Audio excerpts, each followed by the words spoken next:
자, 여러분들은 이제 옛사람이 아닌 그리스도 안에서 새 사람이 이제 되었습니다. 그래서 옛사람을 버리고 우리는 이제 새 사람을 따라 살아야 될 줄 믿습니다. 그러려면 어떻게 해야 돼요? 땅의 것을 찾으면 안 돼요. 우리는 위의 것을 찾아야 될 줄 믿습니다.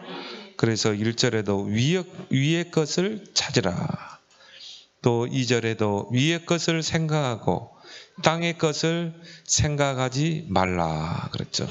이제 우리는 위의 것을 늘 생각하고 뭡니까? 하나님의 나라와 하나님의 의, 이거를 늘 우리는 생각하고 이 땅에 있는 정욕, 육신의 정욕, 안목의 정욕, 이생의 자랑, 이런 것들은 우리가 전에 옛사람 때 우리가 추구했던 삶의 방향 아닙니까? 이제 여러분들은 이 그리스도 안에서 새 사람, 새로운 피조물이 됐기 때문에 여러분들은 2절의 말씀처럼 위의 것을 찾고 위의 것을 생각하는 저와 여러분들이 될 줄 믿습니다. 그게 전도가 아니겠습니까? 그래서 우리는 이제 237 나라를 동시에 봐야 돼요. 그래서 우리는 이제 전도가 237 전도입니다. 여러분이 237 전도 운동. 이제 여기 여러분의 모든 생의 방향을 맞추고 달려가기를 바랍니다. 하나님은 우리를 통해 237 나라를 살리기로 합니다. 땅끝까지 증인되리라. 모든 민족으로 제자 삼아라. 온 천하에 만민에게 복음을 전파하라. 그러면 그 말은 뭐예요? 237. 그래서 이제 우리 교회도 이 작은 거울에 있는 그런 이 아날로그 교회가 아니라 이제는 뭐예요? 237을 품을 수 있는 성전, 치유 성전, 다음에 그런 후대를 키울 서밋 성전. 그걸 우리가 놓고 기도해야 돼요. 하나님은 능히 여러분이 믿음만 있으면 능히 행하실 줄 믿습니다. 중요한 것은 우리 믿음이라 이 말이에요. 우리가 진짜 그걸 나의 언약으로 붙잡았는가? 이걸 놓고 정말 믿음 가지고 기도하는가? 그렇죠? 그때 하나님 우리의 수준과 상관없이 하나님을 행하셔요. 그러려면 여러분이 가장 중요한 게 이 언약의 흐름을 놓치면 안 돼요. 언약의 흐름을 놓친다. 모든 게 다 틀어지게 돼 있어요. 그렇죠? 여러분이 언약의 흐름을 쫓아가게 되면요, 모든 기도도요 언약에 맞춰서, 그렇죠? 모든 우리의 생각도 언약에 맞춰지게 돼 있어요. 그래서 여러분이 언약을 붙잡고 언약의 흐름 속에 항상 있어야 돼요. 이게 안 되면요 육신적인 기도만 하게 되죠. 그래서 한나와 같이, 한나가 이 하나님의 뭘 몰랐어요? 언약을 못 본 거예요. 언약의 흐름, 하나님의 언약이 어떻게 흘러가고 있는가 이걸 못 본 거예요. 그러니까 늘 육신적인 기도, 하나님 다른 여자들은 저렇게 자녀를 주는데 왜 나에게는 자녀를 주지 않습니까? 늘 기도가 그거라. 왜요? 언약 놓치면 이런다니까. 우리도 똑같아요. 그럼 여러분이 언약의 흐름을 따라가면 정확한 기도 제목과 방향을 잡고 갈 수 있어요. 그러면 하나님이 시간표에 따라 응답하시는 줄 믿습니다. 그러니까 한나가 이걸 못 본 거예요. 그러다 나중에 이제 깨닫게 되죠. 아, 하나님은 정말 이 나시린을 필요로 하는구나. 시대를 보면서, 시대가 또 악한 시대잖아요. 언약궤는 뺏기고 블레셋의 침략을 받고 나라는 힘이 약하고 또 나라의 영적인 지도자 이 엘리 제사장은 이 뭡니까? 영감이 떨어지고 그런 시대였다 이 말이에요. 그러니까 시대를 보면서 언약을 딱 붙잡은 거죠. 하나님은 이 시대에 나시린을 필요하구나. 여러분이 기도 응답 받는 비결이죠. 그렇죠? 언약을 정확하게 잡아내야 돼요. 그래서 이제 이걸 가지고 이 나시린의 언약을 붙잡고 이제 집중 기도하게 됩니다. 그래서 이 언약의 흐름 붙잡고 이제 하나님의 시간표를 잘 봐야 되는 것이죠. 나의 시간표는 뭔가 딱 보는 것입니다. 아, 집중이구나. 그래서 이 언약의 흐름을 보면서 뭡니까? 이 집중 기도하잖아요. 성전에서 하나님 나에게 나시린을 주옵소서. 정말 이 시대를 살리고 나라를 살릴 하나님은 나시린의 응답을 나에게 주옵소서. 그러니까 여러분이 언약을 붙잡으면 이미 응답이 온 거예요. 확실한 하나님이 원하시는 언약을 붙잡았다. 이미 받은 응답을 가지고 기도하는 거예요. 앞으로 올 받을 응답을 가지고 기도하는 것입니다. 그렇죠? 그래서 하나님이 때가 되면 이제 아들을 주셨는데 그 이름이 사무엘이죠. 그러면 그 사무엘을 낳고 이 한나가 감사하면서 찬양하는 게 사무엘상 2장에 나오잖아요. 그러면서 뭡니까? 이 흐름을, 언약의 흐름을 잘 전달하게 되죠. 이제 후대 사무엘에게 젖을 먹이면서 언약의 흐름을 전달하게 되죠. 그러니까 이 흐름이 누구에게? 아들 사무엘에게 전달되잖아요. 그렇게 해서 젖되자마자 성전에 맡기고, 이 사무엘은 어릴 때부터 하나님의 음성을 듣고 영적인 배경 속에서 나시린으로 잘 키워져 가잖아요. 그리고 한나는 뒤에서 기도의 배경이 되고, 나중에 사무엘이 어떻게 돼요? 성장해서 그 말이 하나도 땅에 떨어지지 않고 성취되니라. 그리고 이스라엘의 지도자가 되잖아요. 사사가 돼서 미스바 운동을 일으키잖아요. 그리고 나서 그 사무엘이 또 이 언약의 흐름을 딱 붙잡게 되죠. 이 언약의 흐름을 또 후대에게 전달해야 되겠다. 그래서 하나님이 지시하신 이새의 집에 가서 그 언약 전달받을 인물을 찾아내죠. 이게 다윗 아닙니까? 이 언약이 흐름이 또 한나를 통해 사무엘을 통해서 누구에게? 다윗에게 전달되잖아요. 그렇게 해서 뭡니까? 결국은 그 언약이 성취되죠. 그렇죠? 한나가 딱 붙잡은 언약이, 지금 우리가 언약궤를 빼앗겼구나. 언약궤를 회복하는 게 하나님의 계획이구나. 그 언약을 딱 붙잡고요, 기도하는 게 하나님께서 응답을 주시고, 결국 그게 사무엘을 통해서 다윗에게 전달돼서 다윗을 통해 언약궤가 회복되고, 그 언약궤를 둘 성전을 건축하게 되잖아요. 누굽니까? 그 아들을 통해서. 그래서 여러분이 정말 이 237 전도 운동 시대에 가장 중요한 게 언약의 흐름을 놓치지 마라. 이걸 여러분이 서론적으로 딱 붙잡고, 이제 여러분이 237 전도 운동에 여러분의 모든 생을 이제 드리길 바랍니다. 그러려면 여러분이요, 가장 중요한 게 예수 그리스도의 부활, 바로 승리의 부활이다. 그렇죠? 십자가는 뭐예요? 완전한 구원, 다 이루었다. 그리고 부활은 뭡니까? 이제 그분이 승리의 주님으로 다시 살아나셨다. 그렇죠? 지금 살아서 나와 함께 하신다. 역사하고 계신다.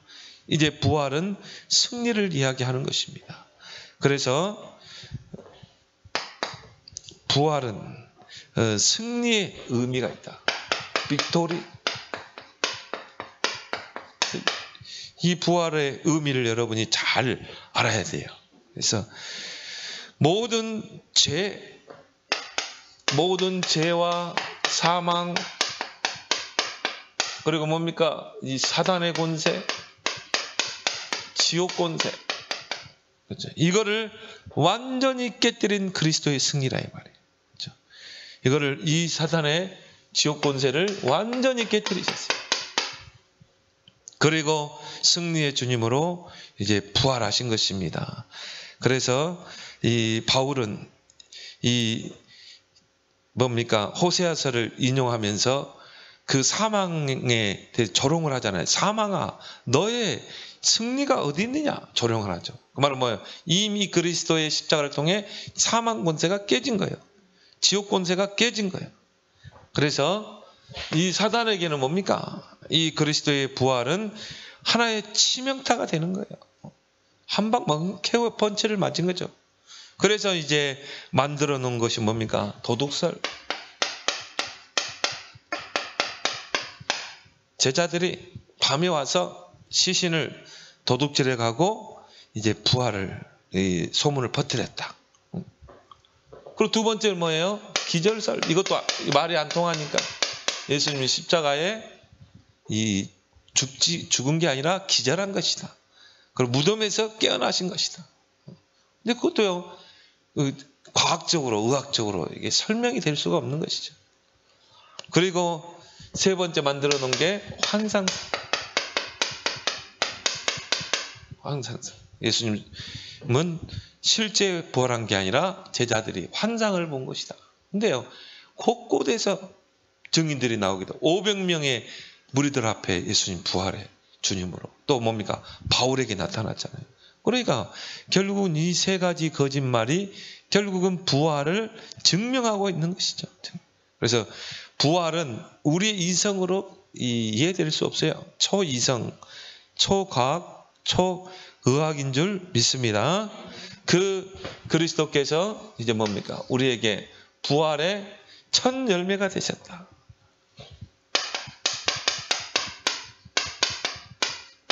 그래서 우리가 나무도요, 이 나무를 자라면 어떻게 됩니까? 과실을 맺잖아요. 첫 과일은요, 이제 뭡니까? 거의 다 따잖아요. 그러면 이제 첫 번째 과일이 이렇게 맺히면은 그 다음 해부터는 이 과일이요, 잘 맺어요. 예수님이 이 부활의 첫 열매가 되심으로 많은 사람들이 부활의 그 열매를 얻게 되게 되는 줄 믿습니다. 바로 세계 복음화죠. 그래서 이 로마서 8장 32절에 우리가 그리스도를 말미암아 넉넉히 이기느니라. 부활의 첫 열매가 되신 우리 주님이 우리에게 부활의 산소망을 줬어요. 그래서 우리는 그리스도와 함께 이제 그리스도의 그 부활의 승리와 함께 우리는 승리하는 신분이다. 그래서 로마서 8장 37절에 우리가 넉넉히 이기느니라. 이기고도 남게 돼 있어요.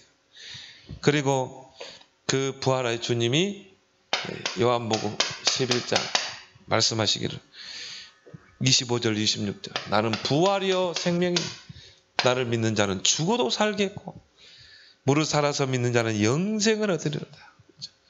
그 두 번째 뭡니까? 부활은 뭐라고 그랬죠? 증인을 의미하다. 예수님의 부활을 목격한 증인들이 우리 주변에 많이 있거든요. 그래서 군병, 마리아, 또 베드로 제자, 도마, 또 엠마오로 가는 제자들. 그리고 성경에 보니까 고린도전서 15장 5절에서 6절 바울은 말합니다. 이 500명 제자들 앞에 일시에 예수님이 부활의 주님이 나타났다. 그러니까 부인할 수 없는 거예요. 그래서 고린도 교회에도요, 이런 영주주의자들이 들어오고 유대인들이 들어와가지고 뭡니까? 이 예수 그리스도의 이 십자가 부활을 폄하하고, 그리고 뭡니까? 어떻게 부활할 수 있냐? 영지주의자들 특히 그렇죠. 영지주의자들은 이 모든 것을 이분법적으로 이야기합니다. 이원론적으로. 그래서 성과 와그로 우리 육신은 악한 거다. 모든 게 악한 거다. 우리의 영은 선한 것이다. 이렇게 알고 있는 거예요. 그러면 예수님이 육신을 입고 사셨잖아요. 그건 악한 거잖아요. 근데 그 악한 존재가 어떻게 이 영적인 선한 존재가 될 수 있냐? 부활은 영이잖아요. 그러니까 그것을 영지주의자는 믿을 수가 없는 거예요. 그래서 뭡니까? 교회 안에서 다른 복음을 전파하는 것입니다. 예수 그리스도의 부활을 이 교인들로 하여금 믿지 못하도록 바울을 대적하고 교회에 혼란을 일으키고 분열을 일으키고. 근데 바울이 이런 문제들, 또 교회 안에서 일어나는 분열의 문제, 이 고린도 교회처럼 문제가 많은 교회가 없어요. 우상의 음식을 먹어도 되느냐 막잖아. 이것 때문에 분쟁을 하고, 나는 아볼로파다, 나는 개발파다. 이것 때문에 서로 싸우고, 그리고 다른 복음을 또 증거하고. 그러니까 바울이 세운 교회였지만 바울이 이 교회를 복음으로 이 변질되지 않도록 세울 필요가 있었어요. 그래서 뭡니까? 이제 디도를 보내서 이 메시지를 전달하도록. 그래서 교회를 변질되지 않도록 딱 세우잖아요. 그 중에 이제 바울이 이 고린도전서 15장에서 특히 이 부활에 대해서 많은 언급을 합니다. 왜요? 교회 안에 영지주의자들이 이제 교회를 이렇게 혼란케 하기 때문이죠. 그래서 이제 이런 증인들이 우리에게 많이 있지 않느냐? 바울은 이렇게 이야기하죠. 그래서 우리는 보지 않고 믿는 자가 바로 복되도다. 우리는 예수님의 부활을 직접 눈으로 목격하지 않았지만 우리는 그걸 믿잖아요. 왜? 성령께서 우리에게 믿음을 주셨기 때문에. 그래서 우리는 바로 복된 자인 줄 믿습니다. 그래서 우리는 이제 십자가와 부활의 증인이 되죠. 예수님이 십자가에서 다 이루셨다. 다른 사람 필요 없어요. 뭐 이단이, 뭐 이만이 필요 없는 거예요. 그런데 간 사람도요, 진짜 이 복음, 십자가 부활의 복음을 모르는 거예요. 그리스도로 이미, 어제 핵심에도 그리스도로 이미 끝났다 이 말이에요. 끝났는데 왜 가냐 이 말이에요. 그것도 안 났기 때문에. 왜 우리가 교회 안에서도 복음 가진 교회에서도 그래요. 복음 가진 교회인들도 이미 끝났는데 자꾸 문제에 걸려들고. 왜 그래요? 이미 내가 끝이 안 났거든요. 그리스도로 십자가 다 끝내야 되거든요. 다 끝났다 이 말이에요. 그리고 그분이 이제 우리와 함께 하신다. 부활하신다. 그 말은 뭐예요? 지금 살아서 역사한다 이 말이에요. 어떻게 해요? 성령으로. 그래서 여러분이 기도할 때 성령으로 역사하시잖아요. 그리고 그 그리스도의 십자가의 부활과 함께 이제 뭡니까? 교회가 탄생하게 되죠. 성령이 임하게 되고. 그래서 오순절날에 이 불과 바람 같은 성령이 임하게 되죠. 예수님께서 십자가 지시기 전에 약속했거든요. 내가 가면 보혜사를 보낼 것이다. 그 보혜사 성령이 영원토록 함께할 것이다. 미리 약속했어요. 그 약속대로 예수님이 부활하시고 이제 뭡니까? 승천하시니 성령을 보내셨잖아요. 그 오순절날에 불과 바람 같은 성령이 강림하게 되고 초대교회가 탄생하게 된 것이죠. 그래서 이 교회의 본질과 사명을 놓치지 말아야 돼요. 왜냐하면 사단은요, 어떻게 해서라도 이 교회가 이 본질과 사명을 놓치도록 자꾸 속이거든요. 그래서 뭡니까? 이 교회가 우리 역사상으로 보면 계속 변질되고 회복되고 변질되고 회복되고 그거를 계속 반복하죠. 그때마다 하나님이요 또 교회를 다시 개혁하고 루터를 통해 개혁하고 그죠? 그리고 또 현대 교회에 와서 지금은 어떤 시대입니까? 지금은요 교회가 복음이 없어요. 그 증거가 뭡니까? 교회 전도 안 하거든요. 전도 강조 안 하거든요. 그리고 뭡니까? 교회가요 거의 물량주의, 배금주의 어떻게 해서 키우려고 하는 그런 쪽으로 가고 있잖아요. 그래서 하나님이 저와 여러분들을 부르신 줄 믿습니다. 이제 우리가 복음의 진짜 교회의 본질과 사명을 회복하도록 하나님이 우리를 부르신 거예요. 그래서 마태복음 16장 13절 20절이죠. 사람들이 나를 누구라? 예레미야, 엘리야, 세례 요한, 선지자 다 틀리게 하고 하나님이요 유대 바리새 교회를 쓸 수가 없는 거예요. 예수님이 너희는 나를 누구냐? 주는 그리스도시요 살아계신 하나님의 아들이십니다. 그 고백을 딱 듣고 하는 말이 바요나 시모나 네가 보고 있다. 너의 고백에 반석의 교회를 세우겠다. 그렇죠? 진짜 그리스도 고백하는 그리스도 언약 붙잡은 교회를 주님이 세워나가는 거예요. 그렇게 해서 뭡니까?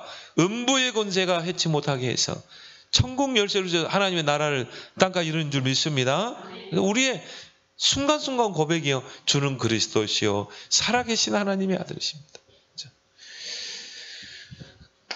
그래서 마태복음 5장 13절에서 16절 교회의 본질은요. 복음을 가지고 빛과 소금의 역할을 감당하는 교회. 초대교회처럼 사도행전 5장 42절 저희가 날마다 성전했던 집했던지 예수가 그리스도라 가르치기와 전도하기를 그치지 아니하니라. 그렇죠? 이게 바로 참된 이 교회의 본질이죠. 그래서 이번 주간에도 여러분이 이 부활을 생각하면서요. 이 강단 말씀을 쭉 묵상하면서 이 부활이 나에게 어떤 의미가 있는가를 생각해 보세요. 아, 부활은 승리구나. 이미 나는 승리한 신분이구나. 부활의 신앙이 있는 사람은요. 뭔가요. 힘이 있고요. 평강이 있습니다.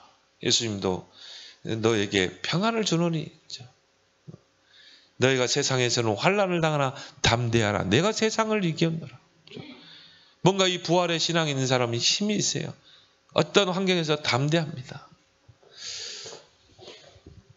그러면서 여러분이 두 번째로 기억할 거는 뭡니까?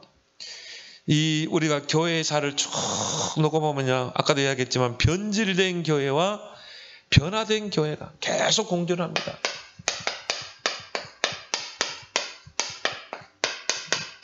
변질된 교회. 하나님 처음부터 교회를 세우고 복음을 줬는데, 그리고 너희는 가서 모든 민족으로 제자 삼고 땅끝까지 이르러 증인이 되리라 그러죠. 결국 일삼팔이거든요. 사도행전 1장 1절 오직 그리스도 복음 붙잡으라는 거예요. 그게 교회의 본질이에요. 그리고 뭡니까? 하나님 나라에 방향 맞추라. 뭡니까? 영혼 생명 구원하는 전도 선교 랩넌트 아닙니까? 방법은 뭐예요? 오직 성령으로. 그럼 하나님이 하시겠다는 거예요.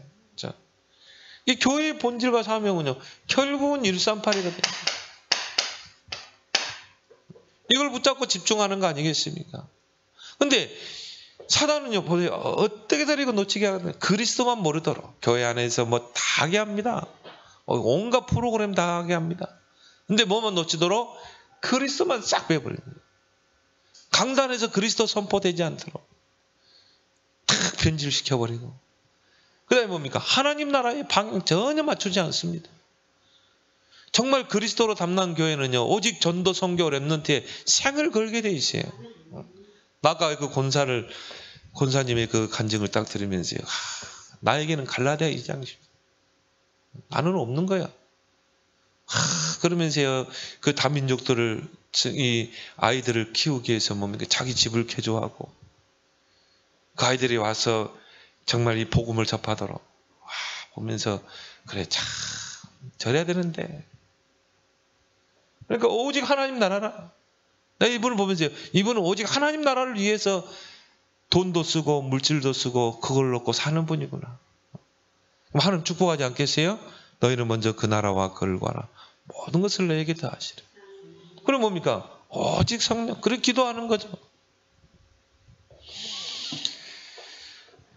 근데 이거를 사단은 자꾸 변질되게 하는 거예요. 그래서 하나님이 그때마다 복음을 줘서 정말 이 변화된, 오직 복음으로 변화된 교회를 회복하고 계십니다. 이 두 가지입니다. 그래서 골로새서 오늘 3장 1절에서 5절에 보면, 변질된 교회는 뭡니까? 땅의 것을 생각하고 땅의 것을 추구하는 교회. 그러니까 오직 뭡니까? 어떻게 하면 뭐 부흥을 시키고 숫자를 막 끌어모으고, 다 모든 기준이, 성도들의 기도돼요. 하나님 나에게 뭐 돈을 주시고 뭐 부자 되게 하시고 뭐 집 큰 데로 가게 하시고 뭐 우리 아들 뭐 좋은 대학 가고 모든 게 육신과 땅의 것을 생각하고, 구원받아 옛사람 그대로 있는 거예요. 하나님 이런 교회를 쓰시겠어요? 변화된 교회는 뭡니까? 오직 위의 것을 찾고 위의 것을 생각하는, 오직 하나님 나라와 하나님의 의를 위해 살아가는, 그렇죠? 거기에 방향 맞추는 교회. 하나님은 이 교회를 하나님 쓰시는 줄 믿습니다. 그래서 이 변질된 교회 보세요. 이 사단이 이렇게 교회를 완전히 변질시켜버린 거예요. 그래가지고 완전히 뭐 껍데기만 남도록, 캐톨릭 같은 경우는 완전히 뭡니까? 교권만 탁 남도록 완전히 껍데기입니다. 전혀 복음이 없습니다. 땅의 것만 추구하는 이런 교회, 100개 있어도요, 결국 시대를 살리지 못해요. 그럼 왜 교회가 한동안 성장했다가 무너져 버립니까? 결국은 이런 변질될 교회만 남게 되기 때문에. 그런 교회는 세상을 이기지 못합니다. 그래서 하나님은 우리에게 이번 코로나 사태를 통해 우리 한국교회를 경고하는 거예요. 한국교회가 어떻게, 이 대한민국이라는 나라가 어떻게 세워졌는가를 여러분 잘 알아야 돼요. 이 대한민국은 애국가에 하나님의 사상이 들어가 있어요. 하나님이 보호하사 우리나라 만세. 그건 우리의 바람이거든요. 하나님이 이 나라를 보호해달라는 거거든요. 다른 정치 권력과 그런 권세가들이 이 나라를 보호하는 게 아니라 하나님이 보호해 주십시오. 이 애국가 속에 복음이 들어가 있다니까요. 그런 민족이에요. 하나님이 이 민족을요, 정말 옛날부터 이런 제사장 나라로 하는 준비시킨 거예요. 그걸 알아야 되는 거예요. 세상 지식인들이 이걸 인정하지 않고 있어요. 그리고 아예 거기를 발굴하려고 하지 않아요.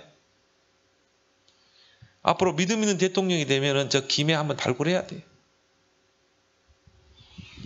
그래서 이미 이런 복음이 들어왔던 나라예요. 또 고조선 시대에 정말 이 하늘 민족이 왔던 나라, 뭡니까? 아리랑 민족이죠. 그런 것들을 정말 이 복음으로 깨어있는 지성인들과 정치인들이 조금만 하면 다 밝혀낼 수 있거든요. 근데 어느 정도 밝히다가 스탑되어 버린 거예요. 사탄의 역사잖아요. 그래서 정말 이 변질된 교회는 땅의 것을 추구하는 유대교, 유대 바리새인 교회. 결국은 왜 하나님이 바리새 교회를 쓰지 않고 초대교회를 썼는가? 이 유대 바리새 교회는 뭡니까? 철저하게 민족 사상. 이게 무서운 겁니다. 지금요, 제 대통령이 지금 국수주의로 가고 있거든요. 이 나라를 정말 이 국수주의 국가로, 민족주의 국가로 만들려고 하거든. 그러니까 모든 나라와 트러블 생기잖아요. 그 위험한 발상이거든요. 여러분이 이번에 정치를 좀 투표를 잘해야 됩니다. 대통령이 사상이 국수주의라니까요. 국수주의를 하려면 강력한 통치력이 필요하죠.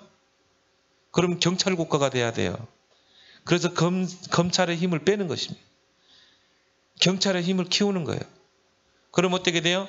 권력의 하나의 정치가의 권력자가 되는 거죠. 경찰을 이용하는 것이죠. 그러면 경찰이 전 국민을 통제할 수 있어요. 교회까지 통제할 수 있어요. 민주당 원내천무가 총선 이후에 교회를 손보겠다고 그랬거든요. 어떻게 여당 원내대표가 그런 말을 할 수 있습니까? 여러분이 투표 잘해야 돼요. 누구를 지지하는 것이 아닙니다. 결국 민족주의에 빠져버린 거예요. 민족주의. 유대인의 틀 안에 복음을 가두려고 하는 거예요. 그리고 틀린 메시아 사상. 그리고 뭡니까? 율법 사상. 이것 때문에 복음을 거부해버린 거예요. 하나님이 쓸 수가 없죠. 변질된 교회를. 그걸 통해서 초대교회가 세워졌죠. 마가다락방, 오순절의 역사. 근데 초대교회도, 마가다락방 교회도 결국은 그 선민사상의 틀을 넘어가지 못한 것입니다. 그래서 사소한 것 가지고요. 사소한 것 가지고 막 시비를 하잖아요. 베드로가 이방인의 집에 가서 정말 이방인들에게 복음 전하고 음식 먹은 것 때문에 그것 가지고 이제 교회하는 장로들이 태클을 거는 거예요.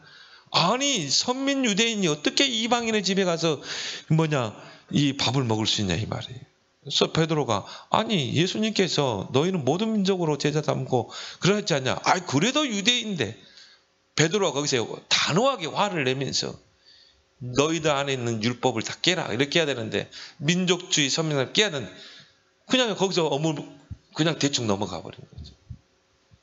하나님은 결국 마가다락방의 교회 한계를요 넘어서지 못하는 마가다락방을 촛대로 옮겨버리죠. 어디로 옮깁니까? 안디옥 교회로 촛대로 옮겨버리잖아요. 그래서 안디옥 교회는 오직 이방 선교 때문에 세워진 교회잖아요. 결국은 이 한계를 넘어서지 못하게 돼요. 정말 초대교회가 핍박 속에서 이제 로마 교회가 서게 되죠.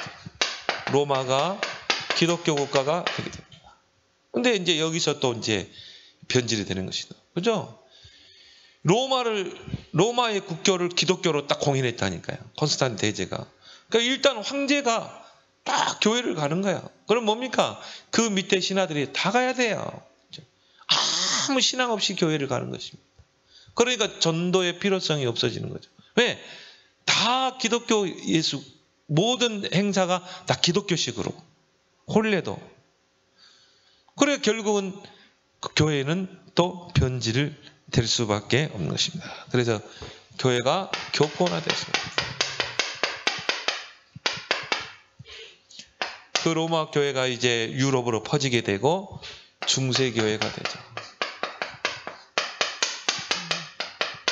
이 중세 교회는요 얼마나 타락했는지 세속화되어 버린 세상의 그 물결들이 다 들어와 버린 교회야. 그래가지고 뭐 이방 사상이 뭡니까? 여신 숭배. 그게 마리아 숭배거든요. 여신 숭배 사상이 들어오게 되고, 그리고 뭡니까? 이 연업설을 또 만들게 되고, 그 결국 면죄부를 파는 게 뭐냐면은 그때 성당 크게 지으려고 한 거거든요. 성경을 왜곡시켰다니까요. 그래가지고는 이런 세속의 문화들이 교회 안에 이제 침투해 들어오는 거죠. 결국은 정치화되고.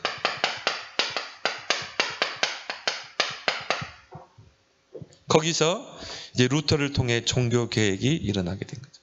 그렇게 해서 개신교회가 개혁교회가 탄생한 거죠. 근데 전도자가 정확하게 봤어요. 루터는 결국은 그 구교에서 떨어 나왔지만 그건 정치적인 개혁이었다. 순수한 복음으로 돌아가는 개혁은 아니었다는 것이죠. 하여튼 그렇게 해서 이제 프로테스탄트 개혁교회가 나오게 됐는데 이제 근대를 지나서 현대로 들어오면서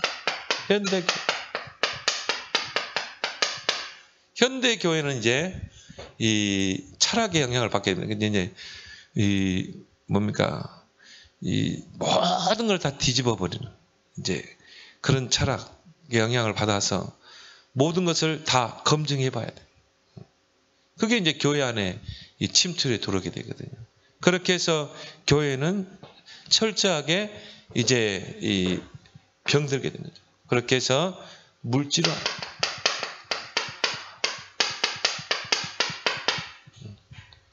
물질화로 바뀌게 된 것이죠. 그래서 결국은 현대 종교는 뭡니까? 이제 다원화되고 종교화되게 된 것입니다. 이럴 때 하나님이 저와 여러분들을 부르신 줄 믿습니다. 그래서 하나님은 이제 이런 변화된 교회, 오직 복음으로, 또 어떻게 보면 변화된 교회라는 말을 썼지만 여기 뭡니까? 회복된 교회, 그렇죠? 복음을 회복한 교회. 이 교회는 뭡니까? 오직 위의 것을 찾는 교회, 위의 것을 생각하는 교회, 오직 하나님의 나라와 하나님의 의에 방향 맞춘 교회. 하나님 이런 교회를 하나님 쓰시는 거예요. 그래서 위의 것을 가지고 땅의 것을 살리는 교회. 바로 올바른 고백이 있는 교회. 결국은 이 올바른 신앙 고백 속에서 교회는 세워지거든요. 그래서 베드로가 마태복음 16장 16절 주는 그리스도시요 살아계신 하나님의 아들이십니다. 그 신앙 고백했을 때 예수님이 바요나시면 네가 복이 있도다. 너는 베드로라 반석에 내 교회를 세울 것이다. 너의 그 신앙 고백이 내가 교회를 세우겠다는 거죠. 우리 모든 성도들이 오직 그리스도를 고백할 때 하나님이 그 고백 위에 교회를 세워나가시는 줄 믿습니다. 그래서 우리는요 그리스도 외에는 다른 거 생각하지 말자는 거죠. 오직 그리스도로 우리는 딱 온리스트해야 돼요. 오직 하나님 나라, 오직 성령. 이거 외에는 생각할 필요 없어요. 이것이 여러분의 모든 기준이 돼야 돼요. 그래서 여러분이 항상요 뭘 확인해야 돼요? 근본과 기본과 기초를 확인해야 돼요. 내가 정말 복음의 근본 속에 있는지, 내가 복음의 그 기본과 기초 속에 있는지를 확인해야 돼요. 그래야 변질이 안 되게 돼 있어요. 그래서 이 모든 성도가 이 그리스도를 고백할 때 뭡니까? 세 가지 대표적인 축복을 줬잖아요. 교회를 세우겠다. 음부의 권세가 해치 못할 것이다. 천국 열쇠를 너에게 주겠다. 똑같아요. 우리 개인도 그렇고 교회도 그런 줄 믿습니다. 여러분이 진짜 그리스도가 이제 뭡니까? 그 도마의 고백처럼 나의 그리스도, 나의 모든 문제 해결자 될 때요. 이 하나님이 시대를 바꾸게 됩니다. 그리고 베드로전서 2장 9절 바로 흩어진 자들의 고백이죠. 흩어진 자들이요, 정말 너희는 왕같은 제사장이다. 그 전에 뭐랬습니까? 너희는 하나님의 나라요, 너희는 택하신 족속이다. 하나님이 너희를 택하셨다. 그 너희는 하나님의 나라, 그 말입니까? 너희는 하나님 나라 백성이라 이 말이에요. 그리고 왕같은 제사장이다. 왕적인 권세, 제사장인 권세, 이 귀한 빛을 선포할 자다. 우리에게 그리스도의 삼직, 이 권세가 있는 거예요. 그리고 바울이 고백했던 것처럼 그리스도 안에 모든 것이 다 있다.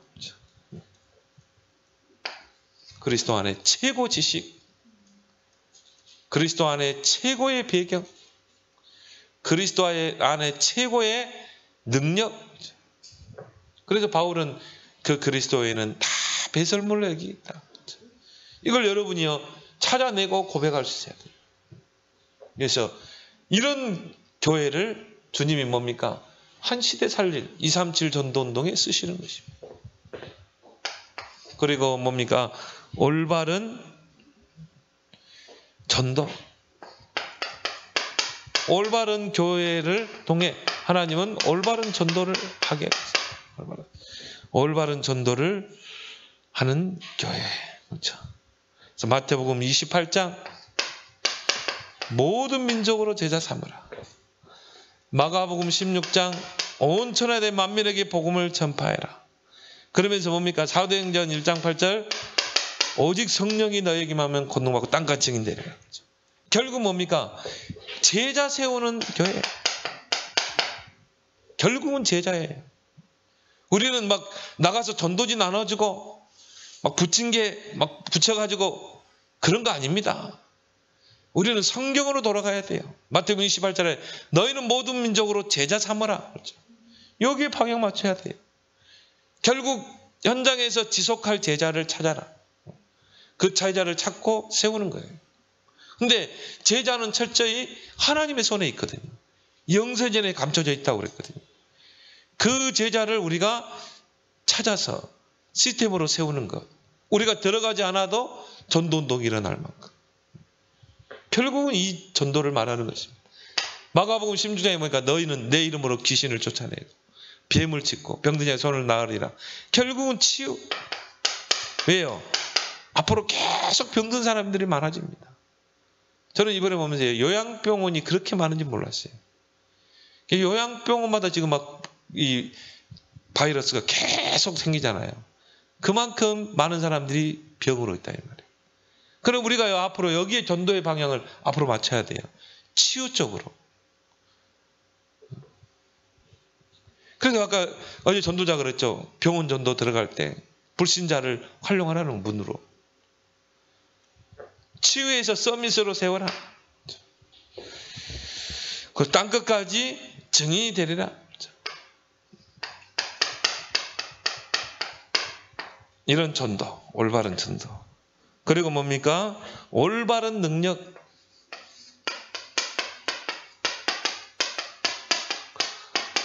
올바른 능력을 가지고 정말 시대를 살려내는 교회. 그래서 바울은 빌립보서 4장 13절 내게 능력 주시는 자 안에서 내가 모든 것을 할 수 있나이다. 그렇죠?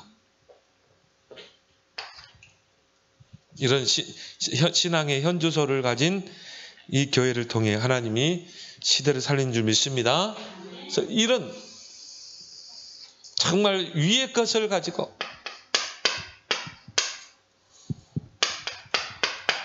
땅의 것을 살리는 교회. 그래서 우리 교단의 교회 사명이 뭡니까? 지금 전국화 세계 교회들이요 다 복음 없이 변질됐거든요. 그래서 우리는 이제 앞으로 그런 교단들을 살려내야 됩니다. 다 변질된 교회 살려내야 돼요. 그래서 이걸 가지고 우리는 237 전도에 도전해야 한다.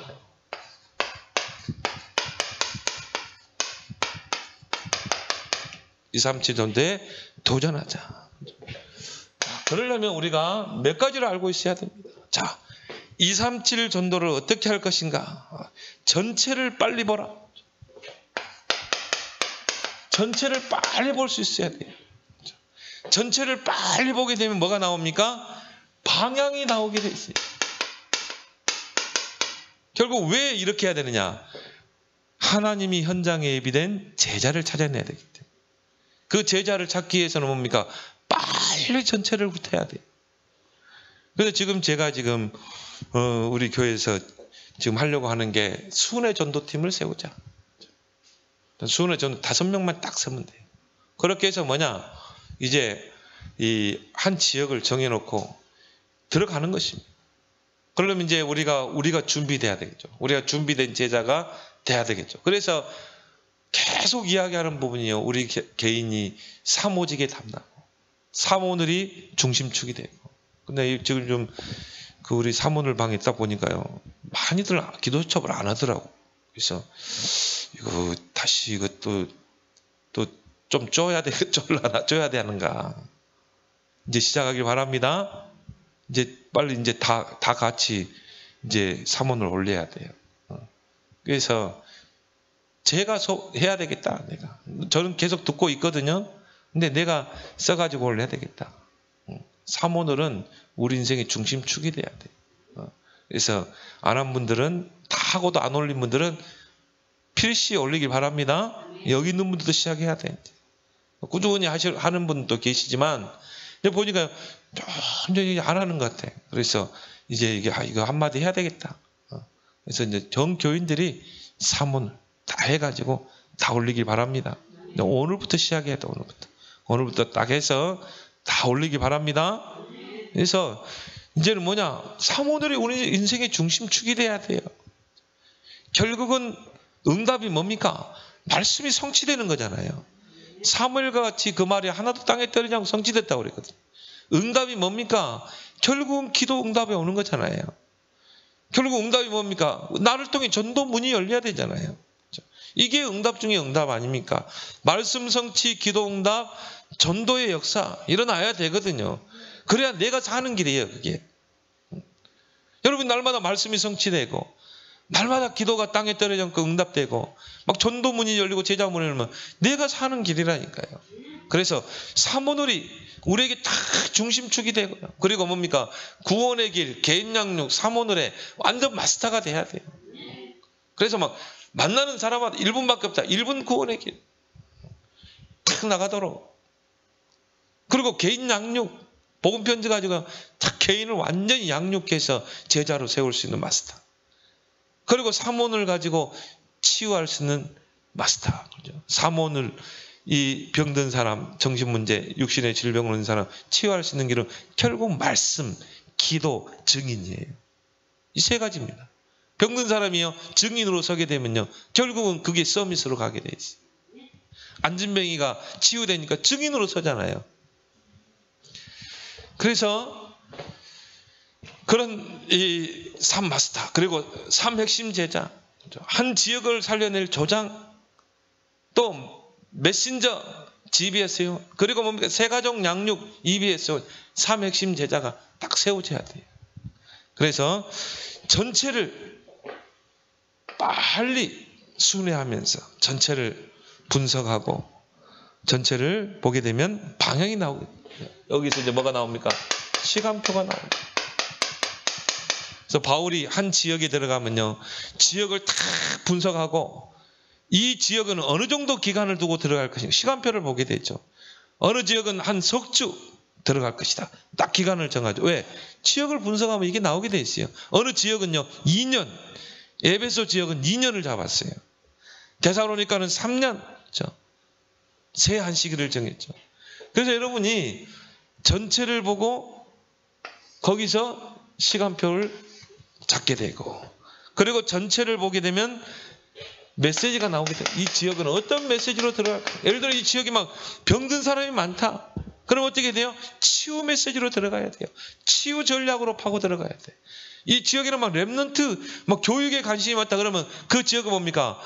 렘넌트 전략으로 들어가야 돼요.